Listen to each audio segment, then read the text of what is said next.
त्रिपुर दैत्य को मारने वाले भगवान महेश्वर संपूर्ण जगत के आत्मा हैं। वे जगत पिता और सबका हित करने वाले हैं। मेरा मंदबुद्धि पिता और उसकी निंदा करता है, और मेरा यह शरीर दक्ष के वीर्य से उत्पन्न है। इसलिए चंद्रमा को ललाट पर धारण करने वाले बृहस्पति शिव जी को हृदय में धारण करके मैं इस शरीर को तुरंत ही त्याग दूंगी। ऐसा कहकर सती जी ने योगा अग्नि में अपना शरीर भस्म कर डाला।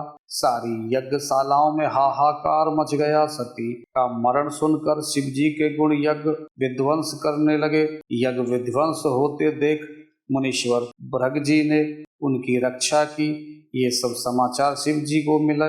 तब उन्होंने क्रोध करके वीरभद्र को भेजा। उन्होंने वहां जाकर यज्ञ विध्वंस कर डाला और सब देवताओं को यथोचित फल दंड दिया।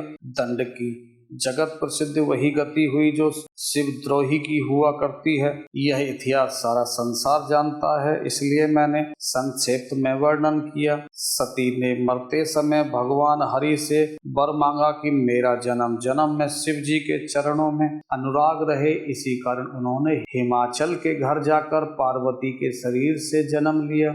जब से उमा जी हिमाचल के घर जन्मी, तब से वहाँ सारी सिद्धियां और संपत्तियां छा गई।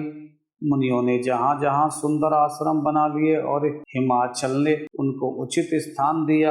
उस सुंदर पर्वत पर बहुत प्रकार के सब नए नए वृक्ष सदा पुष्प फल युक्त हो गए, और वहाँ बहुत तरह की मड़ियों की खाने प्रकट हो गई। सारी नदियों में पवित्र जल बहता और पक्षी पशु भ्रमर सभी सुखी रहते। सब जीवों के अपना अपना स्वाभाविक बैर छोड़ दिया और पर्वत पर सभी परस्पर प्रेम करने लगे। पार्वती जी के घर आ जाने से पर्वत ऐसा सौभाग्यवान हो गया जैसे राम भक्ति को पाकर भक्त सौभाग्यवान हो जाता है। उस पर्वत के घर नित्य नए नए मंगल उत्सव होते हैं, जिसका ब्रह्मा आदि यश गान गाते हैं। पार्वती जी के घर आ जाने से पर्वत ऐसा शोभायान हो रहे जैसा राम भक्तों को पाकर भक्ति शोभायान होते हैं। पर्वतराज के घर नित्य नए नए मंगल उत्सव होते हैं, जिसका ब्रह्मा आदि यश गाते हैं। जब नारद जी ने यह समाचार सुने तो वे कोतुहाई से हिमाचल के घर पधारे।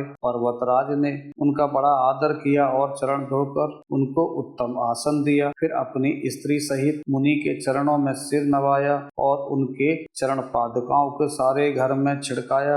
हिमाचल ने अपने सौभाग्य का बहुत बखान किया और पुत्री को बुलाकर मुनि के चरणों पर डाल दिया और कहा, हे मुनिवर, आप त्रिकाल हैं और सर्वज्ञ हैं, आपकी सर्वत्र पहुँच है, अतः आप हृदय में विचार कर कन्या के दोष गुण कहिए।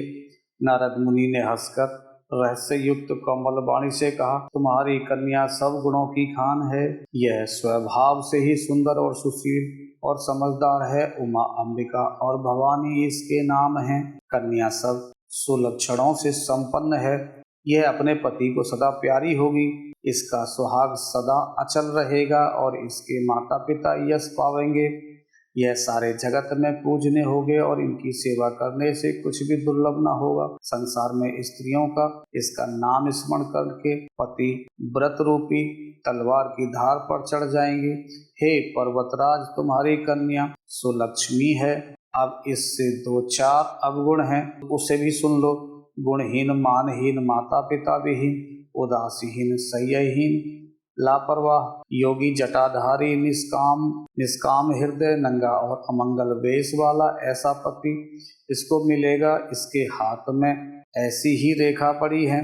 नारद मुनि की वाणी सुनकर और उसको हृदय में सत्य जानकर पति पत्नी हिमवान और मैना को दुखी हुआ। पार्वती जी प्रसन्न हुई। नारद जी ने भी इस रहस्य को नहीं जाना, क्योंकि सबकी बाहरी दशा एक सी होने पर भी भीतर समझ भिन्न भिन्न होती है। सारी सखियां पार्वती, पर्वतराज, हिमवान और मैना सभी के शरीर पुलकित थे और सभी के नेत्रों में जल भरा था। देव ऋषि वचन असत्य नहीं हो सकते, यह विचार कर पार्वती जी ने उन वचनों को हृदय में धारण कर लिया। उन्होंने शिव जी के चरण कमलों में स्नेह उत्पन्न हो आया, परंतु मन में यह संदेह हुआ कि उनका मिलना कठिन है। अवसर ठीक न जानकर उमा ने अपने प्रेम को छिपा लिया और फिर से सखी की गोद में जाकर बैठ गई। देव ऋषि वाणी झूठी न होती, यह विचार कर हिमवान, मैना और सारी चतुर सखियां चिंता करने लगी। फिर हृदय में धीरज धरकर पर्वतराज ने कहा, हे नाथ, कहिए अब क्या उपाय किया जाए। मुनीश्वर कहाँ हैं? हिमवान, सुनो, विधाता ने